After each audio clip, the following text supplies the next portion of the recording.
You asked if bodies ever move on their own after we zip the bag. I told you yes. I didn't tell you about this night. I worked nights in a hospital morgue in Ohio. I'm the guy they call after the code blue fails and the paperwork's done. By the time a body reaches me, every decision has already been made. Time of death, cause of death, next of kin. The dead are supposed to follow rules. No breathing, no bleeding, no moving. That night, something stopped following the rules. The first thing that was wrong wasn't the body. It was the sound. I buzzed my badge, pushed the heavy door open, and the cold rolled out. We keep the coolers just above freezing. Around 36, 38 degrees Fahrenheit. Cold enough to slow everything down. The overhead fluorescents hummed. The compressor in the corner kicked once, then settled. And under all of that, I heard it. A soft, metallic ringing. Not loud, not random. A steady, faint ting. Ting, ting. Almost like a slow, squeezed heartbeat translated into steel. I stopped in the doorway and listened. It was coming from the cooler wall, from the bank of stainless doors. Row C somewhere in the middle. I walked over and put my hand on the metal. The skin on my fingers stuck for a second from the cold. The ringing stopped. I opened one door, empty shelf, closed it, opened the next. Body toe tag sheet. No movement. Closed it, checked the hinges, checked the latch. It all looked normal.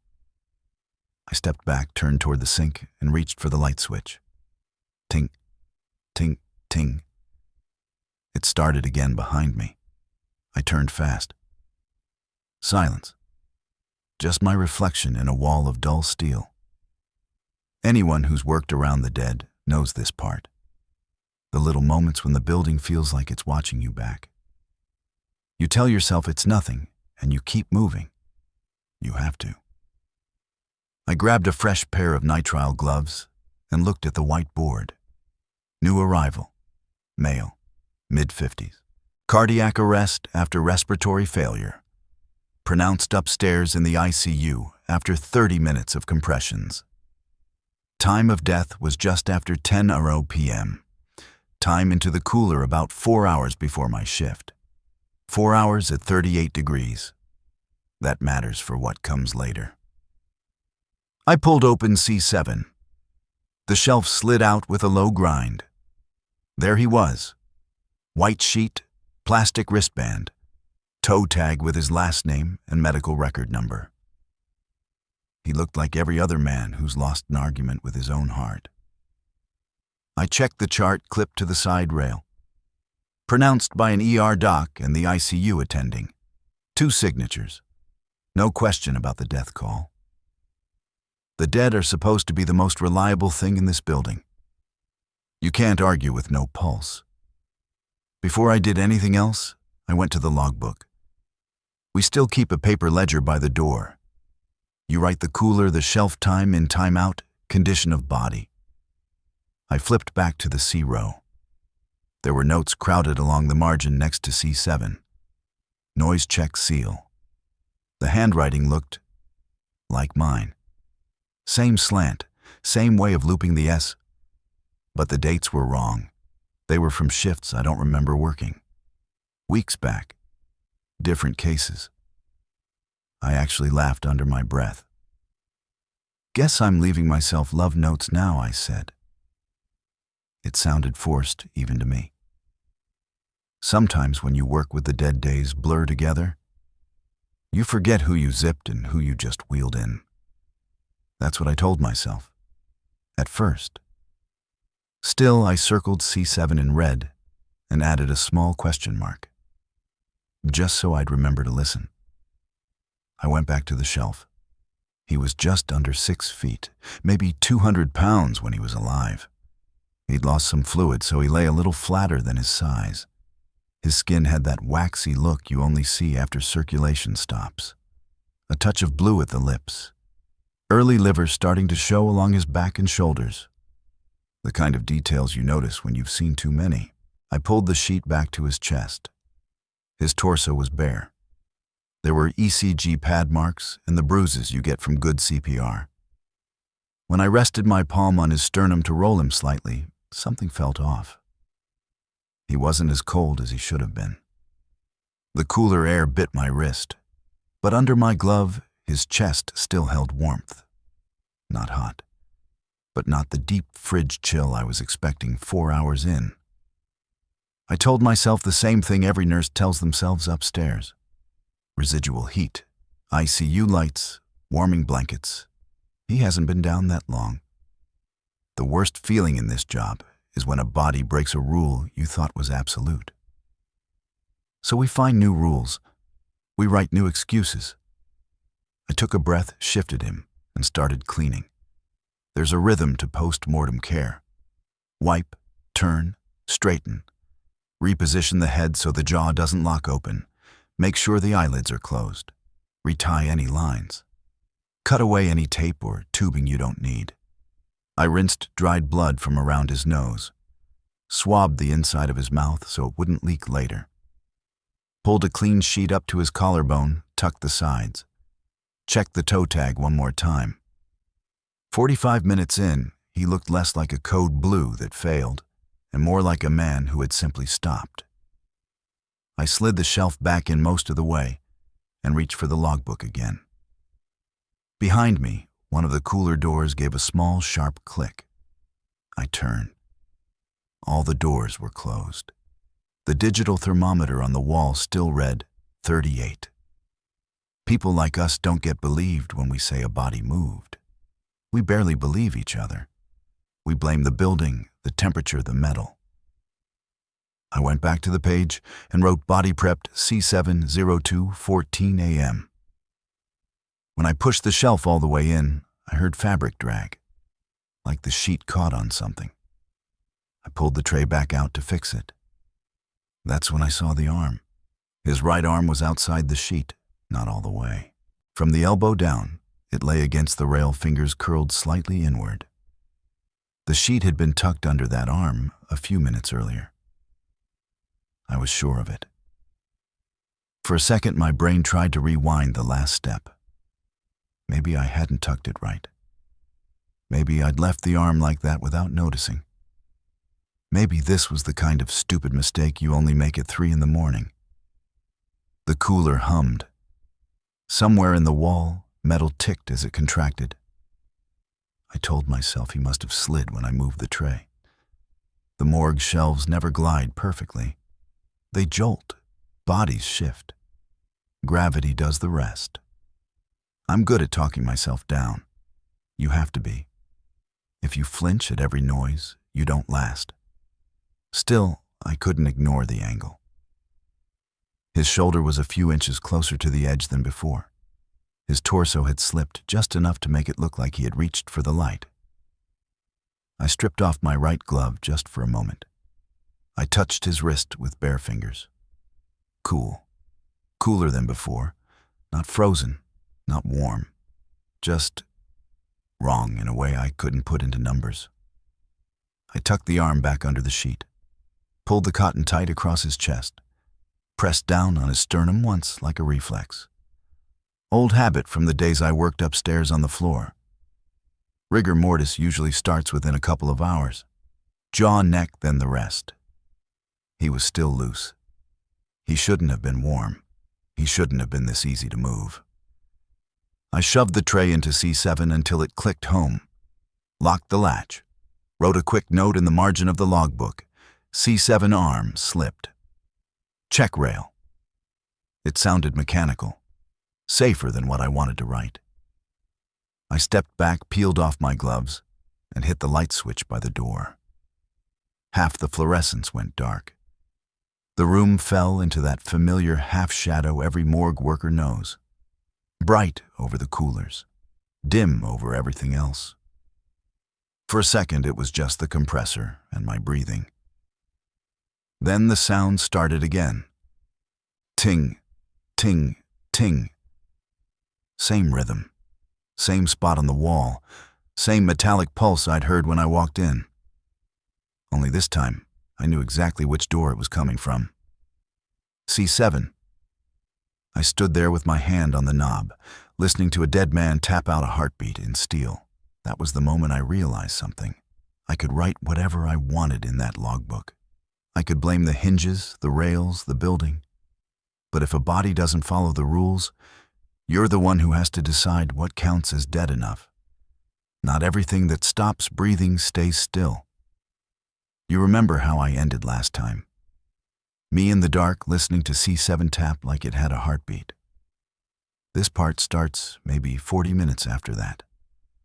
I was halfway through labeling another body bag when the phone on the wall buzzed. Security. They had a transport coming down from the ER. One more DOA for the night. I wheeled an empty gurney to the service elevator and rode it up. Fluorescence. Disinfectant. That hospital after midnight feeling you only really understand if you work there. They signed the new one over to me. Paperwork time of death caused the usual. I scanned the wristband, zipped the bag, and rode the elevator back down alone. The whole way, I could feel the cold from the lower floors leaking up through the metal rail. That kind of cold gets into your joints if you do this long enough. When I rolled back into the morgue, the first thing I noticed was the light. One of the overhead tubes above the cooler bank was flickering harder. White. Then a quick pulse of yellow. Then white again. The second thing I noticed was the sound. Ting, ting, ting. Same metallic rhythm. Same section of the cooler wall, row C, right where C7 sits. I told myself it was just the rail, just metal expanding and contracting, the same lie everybody in my line of work uses when something doesn't make sense. People who work near the dead are very good at lying to themselves. I parked the new body on the side for a minute. I needed to check C7. I unlatched the door and slid the tray out. The sheet wasn't flat anymore.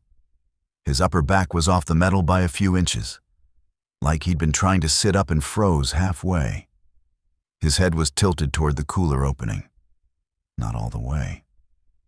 Just enough that his chin pointed slightly toward the door. The sheet I had tucked under his arms was bunched around his waist. His legs were still covered. From the belly button up, he looked engaged. My hands went numb so fast, I almost dropped the rail. The stainless felt like ice under my gloves. The instrument tray I'd left on top of the cooler wobbled. The forceps rattled against the scissors, then slid off and hit the floor. That sharp crash snapped something in me.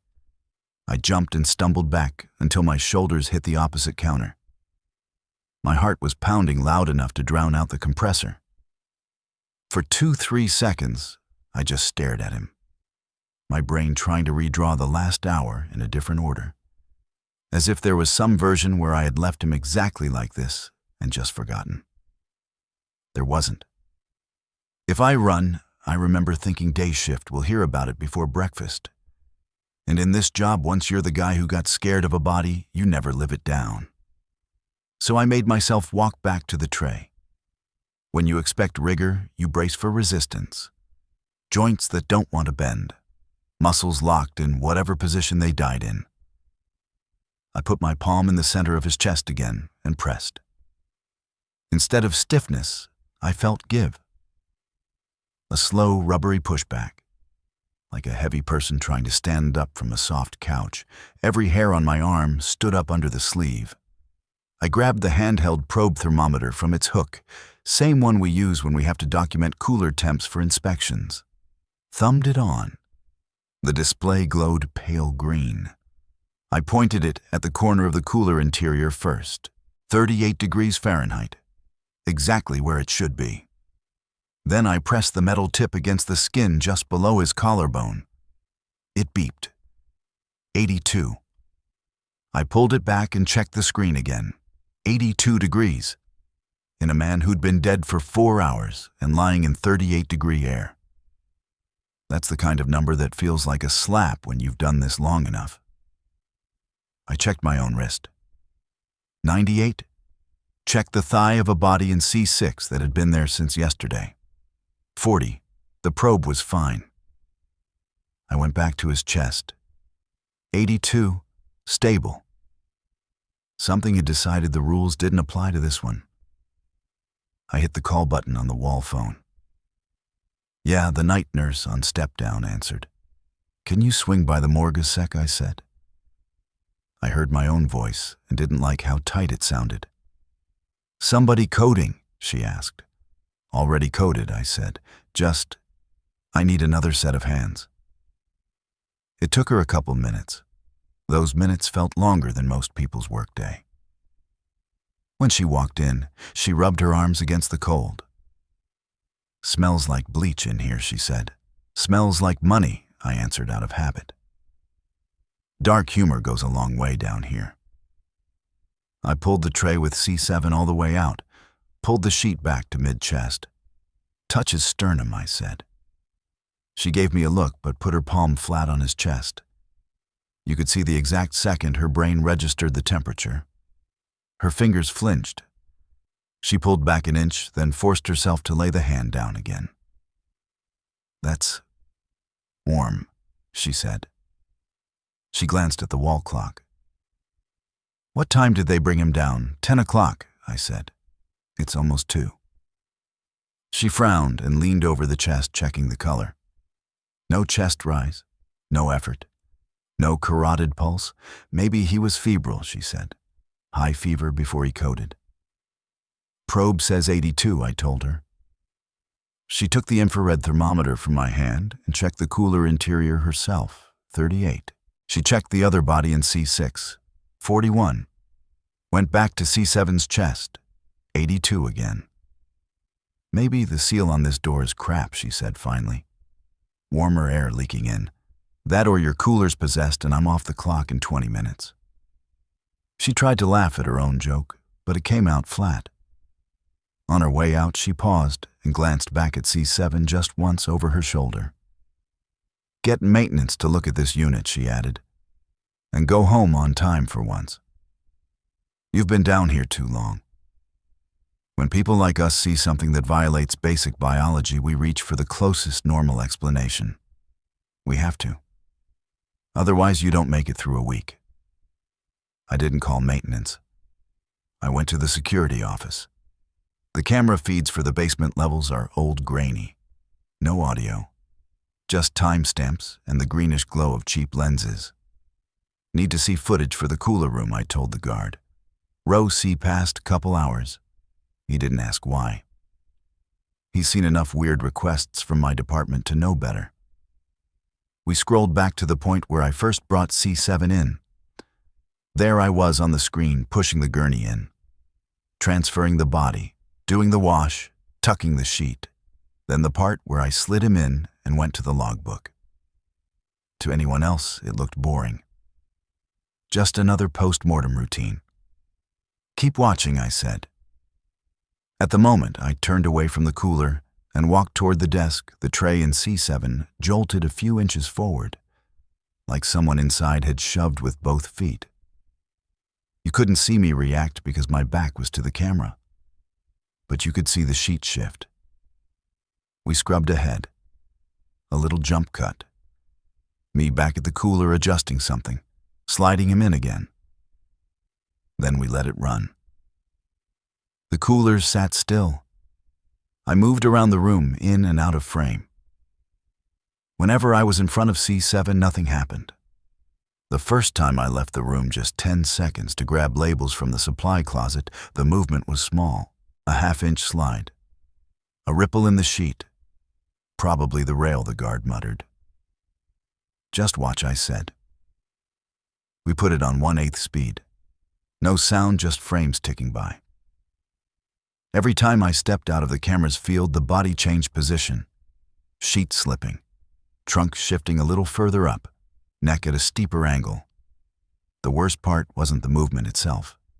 It was the head. Heads obey gravity. If a body slides, the head lags behind or falls to the side. On the screen, every time the tray shifted, the head didn't lag. It led. The face tracked the camera. Not fully. Not like you see in a movie. Just enough that frame by frame his nose and eyes kept recentering toward the lens. Toward me. "It's like he knows where the camera is," the guard said before he could stop himself. We watched in silence for another minute. Then he cleared his throat. "Probably a trick of the angle," he added. "Parallax or something. Old cameras. No one believes us when we say a body moved. Not really. They believe the stress, not the event." I thanked him and went back downstairs. By then it was close to 3 a.m. Most of the hospital was on autopilot. Floor nurses giving meds, respiratory checking vents, security doing slow loops. In the morgue, it was just me and the compressors. I turned off the little radio I keep by the sink, the one that plays classic rock at low volume so the silence doesn't feel so thick. Tonight I didn't want guitars. I wanted to hear everything. I shut off the hallway lights outside the door and left only the overheads above the coolers on. The room looked smaller when I did that, more like a box than a workspace. I walked straight to C7 and put my hand on the handle. For a second I just held it there. Jaw clenched so tight my molars ached. Half of me wanted to slam it open, catch whatever was happening in the act. The other half wanted to weld it shut and walk away. Frustration won. I yanked the latch and hauled the tray out in one smooth pull. He moved as soon as he cleared the frame. Not fast, not dramatic. Just deliberate. His right hand, which I had tucked under the sheet twice, now slid out again. The fingers flexed. Glove on, I still felt the faint vibration through the metal as his knuckles tapped the rail. Tap, tap, tap, 3 times. Same rhythm I'd been hearing through the door for hours. His neck tightened in little jerks. Then his chin lifted one notch at a time. You could hear his cervical vertebrae grinding against each other. Not like a movie crack, more like wet sand in a gear. His shoulders bunched. His spine arched off the tray. The lower half of him stayed flat, but from the waist up, he was on his way toward sitting. No breaths, no pulse, just that impossible, slow, coordinated climb against gravity. I stood there with one hand on the side rail and the other hanging useless by my leg. My whole body buzzing with adrenaline. Every training I've ever had telling me the same thing. This is wrong. This is wrong. This is wrong. Stop, I said, without meaning to. Just that one word, barely above a whisper. The tapping stopped. The fingers went still. For a moment he froze halfway up, head angled almost perfectly toward my face, eyes closed, but the line of his jaw now level with mine. I took one step back. Nothing moved. There's a feel you get in a room sometimes, in ORs, in ICUs after a code, in the morgue when you've been down there too many nights. It's like the air is waiting for you to decide who you're going to be, the professional or the person who's about to run. I was halfway between the cooler bank and the door. C7 was halfway between lying down and sitting up. When I moved forward again, his hand flexed once more, just enough to curl the fingers like someone about to knock. He didn't finish the motion. He just held it there, ready. That's when it hit me. This wasn't a twitch, wasn't gas, wasn't rigor. He wasn't moving when I wasn't looking. He was moving when he knew I was. I stood there in that strip of morgue light, stuck between the exit and the tray, and realized something I'd never say out loud on the floor. This body was waiting on me. Waiting for what I still don't know. Waiting for permission. Waiting for help. Waiting for a second pronouncement. All I knew in that moment was this: whatever crossed the line upstairs in the ICU hadn't fully crossed it down here. And in my little square of concrete under fluorescent light, I was the only one watching that fact in real time. Not everything that stops breathing stays still. You remember where I stopped last time. Me in that strip of light, C7 halfway sitting up, hand ready to knock. This is what happened when I finally touched him. I kept hearing that metal rhythm in my head. 3 taps, same spacing, same slow pulse. The compressors were running. The cooler read 38 degrees on the wall. Everything in the room obeyed the rules. Except the man on my tray. I had 2 choices. Call a doctor and say, "Hey, the dead guy is trying to sit up." Or do what every morgue worker ends up doing at least once in their career. Pretend the impossible thing didn't happen and force the body back into the shape the paperwork says it should have. People who work around the dead will know exactly what I mean. I put both hands on his shoulders.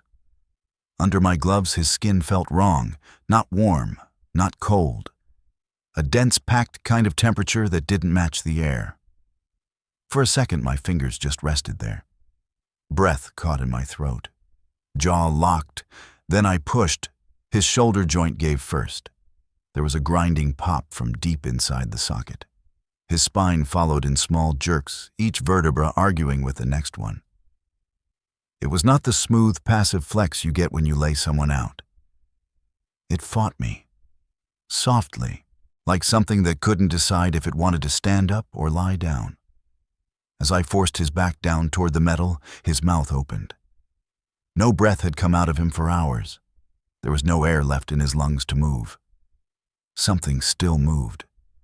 A long, wet hiss pushed up from his chest and through his throat.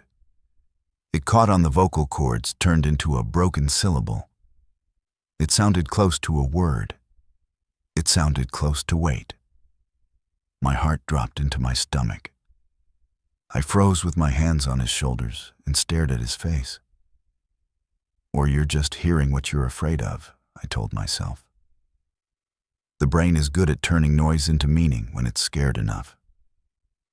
I wanted to believe that so badly that for a second I almost did. That's when his eyes opened. They didn't snap open like in a movie. The lids peeled back slowly. Dried conjunctiva clung to the corneas for a beat, then released. His pupils were already blown. No light reflex, no focus. But they were aimed. Straight up, straight at me. I was close enough to see the tiny cloudy lines across each iris. Old vascular changes. A man with a history of high blood pressure and bad choices. His jaw trembled once and then stopped.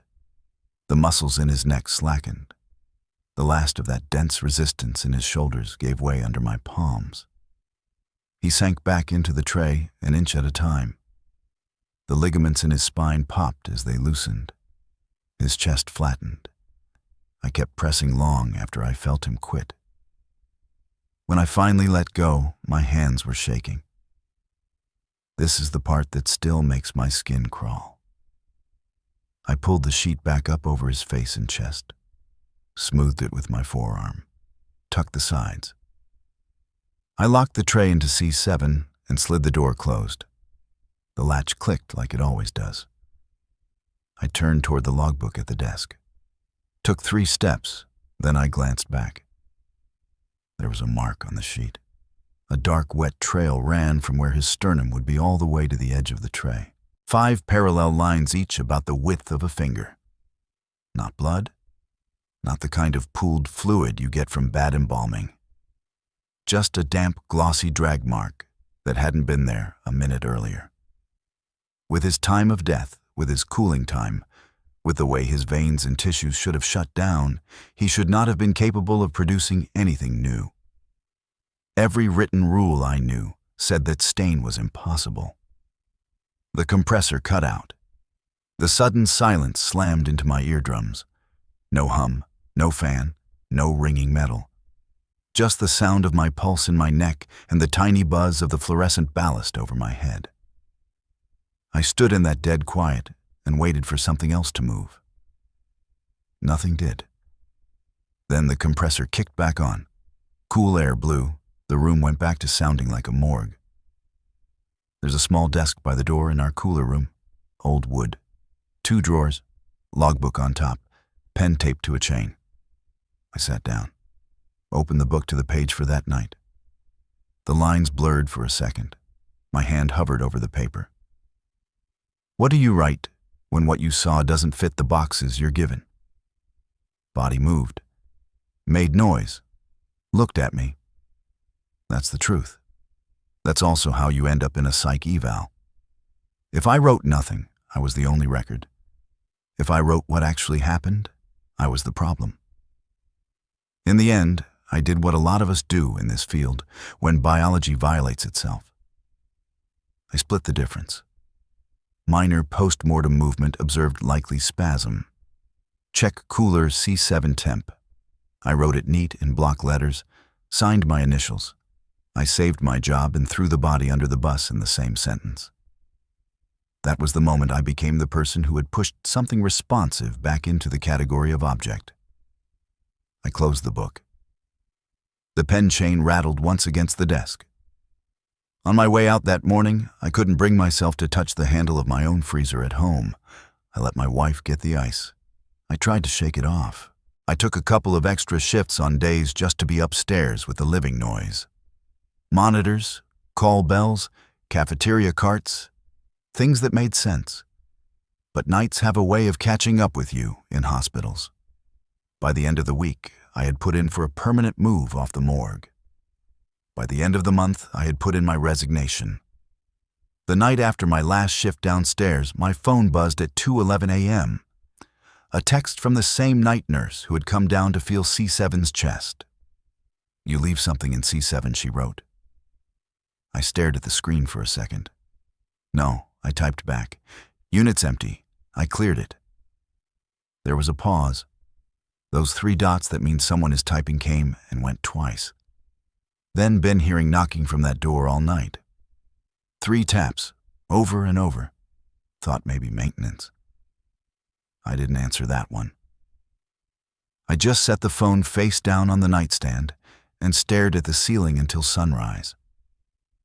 No one believes us when we say a cooler door knocks from the inside. They believe in bad seals and pressure changes. They don't believe in patience. A couple weeks later, I went back to the hospital for exit paperwork. Turn in my badge, sign the HR forms, smile for the people who think you're just burned out. On my way out, one of the older pathologists stopped me in the hall. White coat coffee stain on the pocket reading glasses hanging from his collar. "You got a minute?" he asked. We went into the tiny staff lounge off the autopsy suite. Smelled like old coffee and fixative. He pulled a file folder from the cabinet and laid a photocopy on the table between us. Not the case file I'd signed. An older report, different patient name, different year. The handwriting in the margin stopped my breath. Same slant, same looping S, C7 do not place bodies with unresolved COD. COD, cause of death. I looked at the date. 10 years back. I didn't even work in that hospital then. The doctor tapped the note with one finger. "That cooler bay used to be a trauma bay," he said. "Before they remodeled. Pickup for EMS. A lot of people died in that spot before anyone got a chance to call it." He flipped through a few more pages. All different cases. All C7. 15 years, he said quietly. Every time we put someone in that slot, the same complaint. Warmer than it should be. Small movements after pronouncement. Somebody writes a note. Nobody changes anything. He watched my face while I read. He didn't look surprised by my expression. "Why are you showing me this?" I asked. "Your nurse friend told me you got spooked," he said. "Figured you deserved to know it wasn't just you." That should have made me feel better. It didn't. On my own time, using an old login that hadn't been deactivated yet, I pulled the chart for my C7 man. Mid-50s. Crushed front-end highway accident outside of town. EMS intubated him on scene. They worked him in the ambulance and all the way through the ER doors. He coded twice in the trauma bay. Got him back once. Lost him for good upstairs. His wife survived. Broken ribs, internal bruising. Discharged 3 days later. There was a third name on the intake report. 7-year-old male. The line under that name was short. Body not recovered at scene. I closed the file. I did not open the attached photos. I did not scroll any further. I'm not saying anything about who I heard in that one broken syllable when air finally escaped his throat. I'm just telling you that detail is in the record. I don't work in that building anymore. I picked up per diem work 2 towns over. Day shift, med-surg. People who still answer when you say their name. For a long time, I drove the long way home to avoid even seeing the old place. One night in December, snow starting, I forgot. Or maybe I was too tired to care. I took the exit past the hospital, pulled up to the light where you can see the back side of the building and the little staff lot. Most nights that lower level is dark. On a good winter night, the only lights you see are from the boiler room. That night, there was a square of pale blue-white light glowing behind the frosted glass of the cooler room window. The rest of that side of the building was dark. Just that one rectangle. In the center of it, right at about eye level, there was a shape. Still, vertical, head tipped just enough to suggest it was looking down at where the smoker's bench used to be. My bench. The spot where I sat on breaks, back when I thought the dead were simple. I did not pull into the lot. I did not go inside to ask who was working late. I just watched that window until the light changed and someone honked behind me. I drove home and put my badge in a drawer. I didn't quit because I was scared of corpses. I quit because I figured out how thin our line is between alive dead, and we're just tired of checking. And I can't shake one thought now when I think about C7 and every cooler like it in every hospital basement in this country. How many people have been pronounced tagged and slid into steel with just enough left in them to tap 3 times on the inside of the door, and not enough left to shout, "Not everything that stops breathing stays still." If you made it this far, you're exactly the kind of person who doesn't look away when the rules break. So before you go, tell me something. What do you think was really happening in C7? A misread reflex? A cooling malfunction, or something we're not trained to explain? Drop your theory in the comments. I read everyone. And if you want more stories from the places the living avoid, hit subscribe, share this with someone who can handle it, and stay close. Because the next case is worse.